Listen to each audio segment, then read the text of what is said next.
Guys welcome back to Athmaja vlog. അപ്പം ഞാൻ French fries video ഇടാൻ പറഞ്ഞു. നമുക്ക് ഫ്രഞ്ച് ഫ്രൈസ് ഉണ്ടാക്കാം. ഓക്കെ, ഫ്രഞ്ച് ഫ്രൈസ് ആയിട്ടുണ്ട്.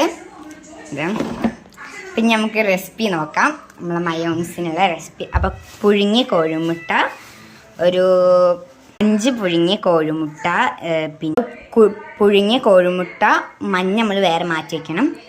അതിൻ്റെ വൈറ്റ് നമ്മൾ എഗ്ഗ് നമുക്ക് അതിലിട്ട് കൊടുക്കണം. പിന്നെ നമ്മളെ വെളുത്തുള്ളി നമുക്ക് ഒരു പിടി ഇങ്ങനെ എടുക്കാം, എന്നിട്ട് നമുക്ക് അതിലിട്ട് കൊടുക്കാം. പിന്നെ നമ്മളെ വിനാഗിരി ഒഴിച്ചു കൊടുത്തിട്ടുണ്ട്, ഒരു ടേബിൾ സ്പൂണ് ഒഴിച്ചെടുത്തിട്ടുണ്ട്. ഇനി നമ്മൾ ഉപ്പ് ഇട്ട് കൊടുത്തിട്ടുണ്ട്, ഉപ്പ് കുറച്ചിട്ടിട്ടുള്ളൂ. പിന്നെ സൺഫ്ലവർ ഓയിൽ ഒഴിച്ചെടുത്തിട്ടുണ്ട് കേട്ടോ. അതിൽ നമുക്ക് കുറച്ച് മതിയാവും. എത്ര വേണ്ടിയാവും? 1 സ്പൂണ് 2 സ്പൂൺ ഒഴിച്ചു കൊടുക്കാം കേട്ടോ. നമുക്ക് മിക്സിയിൽ അടിക്കാം കേട്ടോ. ഫ്രഞ്ച് ഫ്രൈസ് മയോണീസിനുള്ള ഒരു അടിച്ചപ്പോൾ ഒന്നായിട്ട് ഇങ്ങനെ അടിച്ച് ഒരു ചെറുതായിട്ടൊന്ന് അടിച്ചിട്ട് നമുക്ക് വെള്ളം ഒഴിച്ചെടുക്കണം കേട്ടോ. ഇനി നമ്മൾ ഓയിൽ ഒഴിച്ചെടുക്കുക. 3 വട്ടം അടിച്ചപ്പോൾ ഇങ്ങനെ ആയിട്ടുണ്ട് കേട്ടോ. അരിഞ്ഞ് പോയതുകൊണ്ട് ഒരു 2 സ്പൂണും കൂടി ഒഴിച്ചെടുത്തിട്ടുണ്ട് കേട്ടോ. കുറച്ച് ഉപ്പും കൂടി ഇട്ടെടുത്തിട്ടുണ്ട്. എല്ലാം കൂടി അടിച്ചെടുക്കാം കേട്ടോ. നമ്മൾ അരച്ചപ്പോൾ ഇങ്ങനെ കിട്ടിയിട്ടുണ്ട് കേട്ടോ.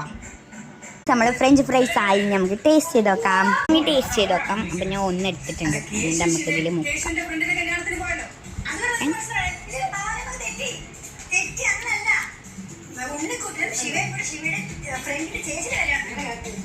ഓക്കെ, നല്ല ടേസ്റ്റ് ഉണ്ട്. അപ്പോൾ നിങ്ങൾ ആരെങ്കിലും ട്രൈ ചെയ്ത് നോക്കൂ കേട്ടോ. നല്ല ടേസ്റ്റ് ഉണ്ട്.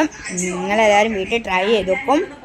നല്ല ഫ്രഞ്ച് ഫ്രൈസൊക്കെ നല്ല സോഫ്റ്റ് ആയിട്ടിരിക്കണം കേട്ടോ. പിന്നെ മയോണീസ് കൊള്ളാം. നമ്മളെ എല്ലാം നല്ല പാകത്തിന് വന്നിട്ടുണ്ട്. നിങ്ങൾക്ക് ആരെങ്കിലും ട്രൈ ചെയ്യും, നിങ്ങൾ വീട്ടിൽ ട്രൈ ചെയ്ത് നോക്കും. പിന്നെ എൻ്റെ അമ്മ നല്ല കുക്കാണ്. അപ്പോൾ എൻ്റെ അമ്മയ്ക്ക് മടിയായതാണ് ഇപ്പോൾ ഒന്നും ചെയ്യാത്ത. നമ്മൾ ചെയ്യുന്നതാണ്, കേക്ക് ഉണ്ടാക്കുന്നത്, ഷവർമ ഉണ്ടാക്കുന്നതൊക്കെ നമ്മൾ ചെയ്യുന്നതാണ്. ഞാൻ വീഡിയോ ഇങ്ങനെ ഇടേണ്ട നമ്മൾ കുക്ക് ചെയ്യുന്നതൊക്കെ കേട്ടോ. ബൈ ഗൈസ്, എല്ലാവരും ലൈക്ക് ചെയ്യുക, ഷെയർ ചെയ്യുക, സബ്സ്ക്രൈബ് ചെയ്യുക. അപ്പോൾ അടുത്ത വീഡിയോ വരെ ബൈ.